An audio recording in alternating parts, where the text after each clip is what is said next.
ریحان ملک، ایک نام، ایک رتبہ، ایک غرور، شاندار بنگلہ، مہنگی گاڑیاں، بااثر والد اور دنیا کو اپنی جوتی کی نوک پر رکھنے والا انداز، یہ سب ریحان کی شخصیت کے رنگ تھے۔ وہ زندگی کو صرف اپنی مرضی سے جیتا تھا اور رشتوں کو اپنی جاگیر سمجھتا تھا۔ ریحان کی ایک ہی بہن تھی، ثنا ملک، نازوں پلی، خوبصورت اور دل کی نہایت صاف۔ ثنا ریحان کی جان تھی، مگر ریحان کو اپنی مرضی سے ہٹ کر کسی کا فیصلہ قبول نہ تھا۔ ثنا ملک محبت کر بیٹھی تھی جس لڑکے سے، وہ تھا زید۔ زید ایک شریف مگر غریب خاندان کا چشم و چراغ، اپنی ایمانداری، سچائی اور خاموشی سے پہچانا جاتا تھا۔ زید بھی ثنا سے محبت کرتا تھا، لیکن دونوں جانتے تھے کہ ان کا رشتہ کبھی منظور نہیں ہو سکتا۔ ریحان نے جب ثنا کو زید سے بات کرتے دیکھا تو آسمان زمین پر آ گیا۔ اس نے نہ صرف اپنی بہن کو قید کر دیا بلکہ زید کے خاندان کو بھی ذلیل کیا۔ زید کی ایک چھوٹی بہن تھی، حورین، معصوم، نرم دل، سب کی مدد کرنے والی۔ اس کی آنکھوں میں خواب تھے اور دل میں دعائیں۔ وہ ہمیشہ دوسروں کا درد بانٹتی تھی، خاموشی سے، محبت سے۔ زید ہی اس کا واحد سہارا تھا۔ وہ بھائی، باپ اور دوست سب کچھ تھا اس کے لیے۔ ریحان کے رویے، گھر کے دباؤ اور محبت کی محرومی نے ثنا کو اندر سے توڑ دیا۔ ایک دن اچانک خبر آئی، ثنا نے خودکشی کر لی۔ ملک ہاؤس میں قیامت آ گئی۔ ریحان کا غصہ آسمان پر تھا۔ اس نے قسم کھائی کہ وہ زید اور اس کے خاندان کو ایسی سزا دے گا جو نسلوں تک یاد رکھے۔ پنچایت بیٹھی، فیصلے ہوئے اور فیصلہ یہ ہوا، زید کی بہن حورین کو ریحان کے نکاح میں بطور ونی دیا جائے گا۔ کسی نے حورین کی مرضی نہ پوچھی۔ ریحان نے بھی صرف اتنا کہا، میں نے اسے بیوی نہیں، سزا بنا کر رکھوں گا۔ حورین کو بڑی شان و شوکت سے ملک ہاؤس لایا گیا، مگر یہ شان صرف باہر کی دنیا کے لیے تھی، اندر حقیقت کچھ اور تھی۔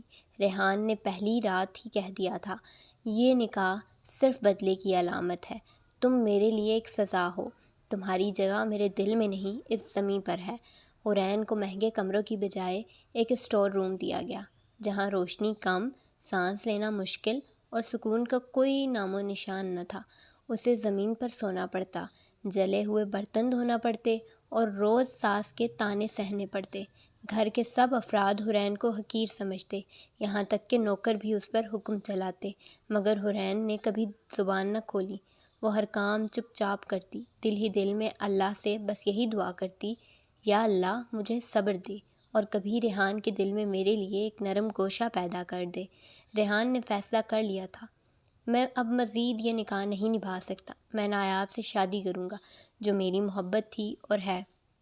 گھر میں شادی کی تیاریاں زور و شور سے جاری تھیں۔ نایاب، جو پہلے ہی ریحان کی کزن اور محبوبہ تھی، ہر زاویے سے ملک ہاؤس کی بہو بننے کے خواب دیکھ رہی تھی۔ ادھر حورین خاموش، کمزور اور سہمی ہوئی سب کچھ برداشت کر رہی تھی۔ اس نے دل سے ریحان سے کبھی شکوہ نہ کیا، مگر اس کی صحت روز بروز بگڑ رہی تھی۔ شادی والے دن جب مہمان، روشنی، گانے اور خوشبو ہر طرف پھیلی تھی، حورین اچانک زمین پر گر گئی، بے ہوش، مکمل بے ہوش۔ خاندان میں ایک لمحے کے لیے سناٹا چھا گیا۔